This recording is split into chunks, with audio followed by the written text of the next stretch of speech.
আমাদের সমাজের কিছু আলেম রয়েছে যারা হিল্লা বিয়েকে জায়েজ বানানোর পায়তারা করছে, তাদের নিয়ে কিছু বলুন।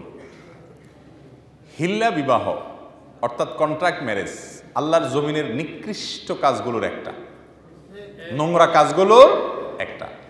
হাদিস শরীফে বর্ণিত হয়েছে লাআনাল্লাহুল মুহাল্লিলা ওয়াল মুহাল্লাল্লাহ, যে হিল্লা করে আর যার জন্য হিল্লা করানো হয় এই উভয়ের প্রতি আল্লাহর গজব নাজিল হয়, আল্লাহ লানত বর্ষিত হয়।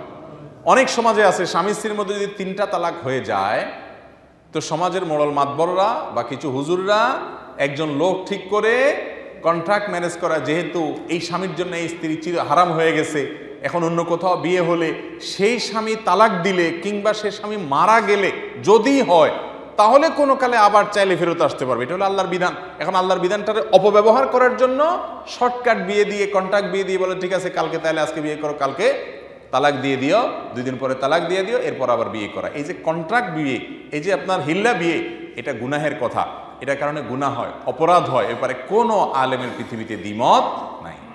কথা কি বুঝাতে পারছি? অতএব এই নাজায়েজ এবং গুনাহের কাজটা সমাজে যদি কোনো হুজুর প্রতিষ্ঠা করতে চায়, মোল মাতবররা প্রতিষ্ঠা করতে চায়, তারা পাপিষ্ঠ, তারা অপরাধী, তারা নোংরা কাজ করছে, তারা গুনাহের কাজ করছে, এটা করা যাবে না। এখন কথা হলো তাহলে কি করবেন? তালাক যদি 3টাই হয়ে যায় তাহলে পুরুষকে অন্য কোথাও ভালো মেয়ে দেখে বিয়ে দেন, আর ওই মহিলাটাকে একটা ভালো পুরুষ দেখে বিয়ে দেন। একসাথে সবাই সারা জীবন থাকতে হবে এমন কোনো কথা নেই। মরে গেলে কি করতো? বিকল্প একটা ব্যবস্থা হতো কি হতো না?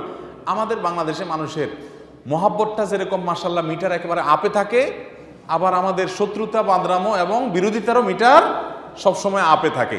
এই জন্য যখন মহব্বত হয়, মহব্বতে একেবারে গদগদ করি আমরা, আবার যখন পিছনে লাগি তখন তালাক একসাথে 3000টা দিয়ে দিই। ঠিক না ভাই? ঠিক। স্বামী স্ত্রী তাদের মধ্যে দাম্পত্য জীবনে মনে না হলে বিচ্ছেদ হতে চাইলে একটা তালাক দিবে, আবার কোনো কালে সমস্যা হয়েছে আরেকটা তালাক দিবে, এরপরে তালাকের আগে 10 বার চিন্তা করবে, আর কোনোদিন মিশতে পারবো না। এই ব্যাপারে যদি শতভাগ আমরা একমত হয়ে যাই তারপরে যায় শেষ তালাকে চিন্তা করতে হবে। এই হলো সুন্নাহসম্মত তালাক, এটাই হলো শরীয়তের তালাক। আর এখন একসাথে কয়দিন পরপর তালাক, কয়দিন পরপর তালাক। এমনও আছে দম্পতি, এমন বহুত মহিলা আছে বলে যে আমার স্বামী আমার জীবনে কত হাজারবার যে তালাক দিছে আমি নিজেও জানি না, আবার তার সাথে ঘর করতেছে। এই হারামখোর আছে না নাই? তো এই হারাম যারা এত করতে পছন্দ করে তারা আলাদা থাকবে। এত মায়া দেখাইলে তো আপনি জান্নাত আশা করতে পারেন না। এই জন্য ভাইরা আমার, হিল্লা বিয়ে করা যাবে না।